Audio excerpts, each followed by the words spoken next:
Sat, tunggu Sat, jangan skip lagi video ni. Jom kita jadikan video ni salah satu video yang boleh bagi manfaat pada kita. Mungkin kita dapat pahala banyak dengan video ni. Nak tak tuan-tuan? Okey, macam ni.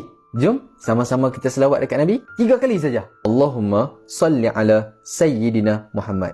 Sekali lagi. Allahumma salli ala Sayyidina Muhammad. Last, sekali lagi. Allahumma salli ala Sayyidina Muhammad. Jangan lupa, siapa yang selawat kat Nabi sekali, Allah balas dekat dia 10 kali. Tadi kita dah selawat 3 kali dah. Makna dia Allah balas dekat kita 30 kali. Selawat daripada Allah, pengampunan, rahmat, kasih sayang daripada Allah, boleh dapat syafaat baginda Nabi SAW dan banyak lagi. Rugi sangat-sangat siapa yang tak selawat ni. Oleh itu, tekan butang share, tekan butang repost. Copy link masuk dalam grup, bagi dekat adik-beradik, bagi dekat kawan-kawan, bagi dekat jiran. Manalah kita tahu bila ada orang tengok video ni, ada orang selawat 1000 kali, ada orang selawat 10,000 kali. Pahala berpanjangan untuk kita selagi mana ada lagi video ni. Tuan-tuan dapat pahala, saya pun dapat pahala juga. Kawan-kawan, ada cara mudah untuk kita buat pahala. Guna cara tu. Semoga Allah merahmati kita semua.